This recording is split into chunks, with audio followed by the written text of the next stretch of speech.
हेलिकोप्टैन एक ancient sea creature हुआ करता था जो आज से लगभग 280 मिलियन साल पहले धरती के समंदरों में रहा करता था। ऐसा माना जाता है कि हेलिकोप्टैन दूसरे शार्क की तरह मास एक्सटेंशन को सरवाइव करने में कामयाब रही थी, जिसने समंदर के लगभग 96% प्रजातियों को विलुप्त कर दिया था। लेकिन हेलिकोप्टैन विलुप्त नहीं हुए थे। स्टडी के अनुसार हेलिकोप्टैन ट्रायसिक पीरियड के शुरुआती समय में यानी कि आज से लगभग 225 मिलियन साल पहले इस धरती से विलुप्त हुए थे। लेकिन तब क्या होता अगर ये जीव विलुप्त नहीं हुए होते और ये आज भी इस दुनिया में मौजूद होते? इसी का पता हम आज के इस वीडियो में लगाएंगे, तो इस वीडियो को आखिर तक जरूर देखें। हेलिकोप्टैन की खोज साल 1899 में कजाकिस्तान में हुई थी और इसके बाद एक रशियन जियोलॉजिस्ट अलेक्जेंडर कार्पिंस्की ने इन फॉसिल के ऊपर काम करना शुरू किया। उन्होंने इन फॉसिल को देखकर इस जीव का नाम रखा हेलिकोप्टैन, जिसका मतलब होता है स्पाइरल सॉ। जब कार्पिंस्की इन फॉसिल के ऊपर काम कर रहे थे तब उन्हें बिल्कुल भी समझ नहीं आ रहा था कि उसके दांतों का ये स्ट्रक्चर उसकी बॉडी के कौन से हिस्से में और किस पोजीशन में लगी हुई थी। सबसे पहले कार्पिंस्की ने सोचा था कि उसका ये स्ट्रक्चर उसके ऊपर के जबड़े के साथ जुड़ी हुई थी और इसका घुमावदार हिस्सा ऊपर की तरफ था। उनके अनुसार ये बिल्कुल किसी सॉ फिश की तरह ही हुआ करता था।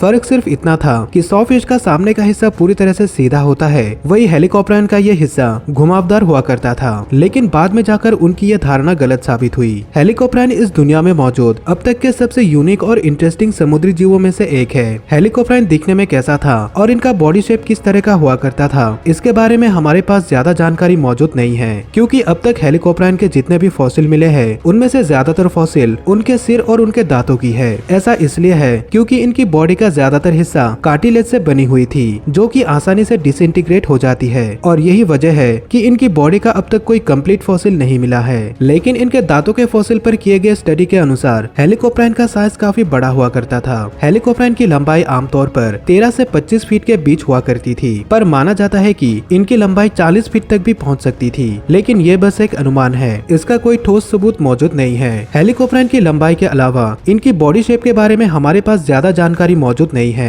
हेलिकोप्टैन की बॉडी का सबसे यूनिक पार्ट है उसके दांत, जो सालों से वैज्ञानिकों को अपनी तरफ आकर्षित करती आई है और उन्हें सोचने पर मजबूर करती है। हेलिकोप्टैन के दांत स्पाइरल शेप के हुआ करते थे, जिन्हें वैज्ञानिकों ने नाम दिया है व्हॉल, जिनका इस्तेमाल करके ये अपने शिकार को खाती थी। इनके व्हॉल का डायमीटर 40 सेंटीमीटर तक हुआ करता था और इनके व्हॉल में 150 से 180 दांत हुआ करते थे। हेलिकोप्टैन के दांत दिखने में काफी हद तक किसी सर्कुलर सॉ जैसा नजर आता है और ये ऐसे दांत है जो कि एनिमल किंगडम में बहुत ही यूनिक है। हेलिकोप्टैन के दांतों के बारे में अलग अलग वैज्ञानिकों के अलग अलग ओपिनियन है और इसे लेकर उनके बीच अभी भी बहस जारी है। दरअसल फॉसिल की कमी के कारण वैज्ञानिकों को इसका पता लगाने में काफी परेशानी हो रही थी कि आखिर इनके ये दांत काम कैसे करते थे, इसलिए वो लोग इसके बारे में सिर्फ अंदाजा ही लगा सकते थे। कुछ वैज्ञानिकों के अनुसार इनके ये दांत इनके मुंह के अंदर हुआ करता था, वही कुछ वैज्ञानिकों के अनुसार ये इनकी बॉडी के पिछले हिस्से में हुआ करता था। लेकिन इनके फॉसिल को स्कैन करने के बाद ये पता चला है कि इनके दांतों का यह स्ट्रक्चर एक कंप्लीट पार्ट हुआ करता था जो इनके निचले जबड़े में मौजूद था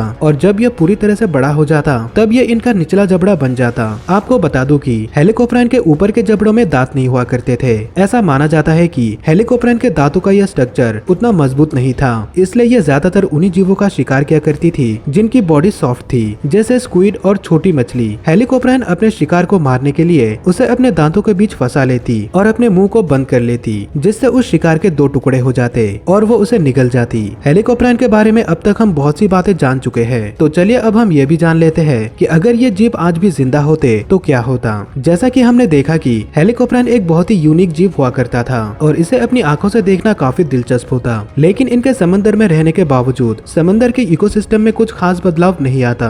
हेलिकोप्टैन अपने यूनिक लुक और सबसे अलग दांतों के कारण लोगों के बीच काफी फेमस हुआ करती और दुनिया के लगभग हर एक बड़े एक्वेरियम में हमें हेलिकोप्टैन देखने को मिल जाते। अगर हेलिकोप्टैन विलुप्त नहीं हुए होते तो पुराने जमाने में लोग इनका शिकार क्या करते और इनके दांतों के इस अनोखे स्ट्रक्चर को देखकर वो लोग स्पाइरल सॉ का आविष्कार काफी पहले ही कर लेते। इसके अलावा वो लोग इनके दांतों को अलग अलग कामों में इस्तेमाल करते। दोस्तों, अगर आपको समंदर के एक और विलुप्त हुए जीव लियोप्लेरोडोन के बारे में जानना है तो स्क्रीन पर दिखाए गए इस वीडियो पर क्लिक करें और ऐसे ही वीडियोस देखने के लिए इस चैनल को जरूर सब्सक्राइब करें। इस वीडियो को आखिर तक देखने के लिए आपका धन्यवाद।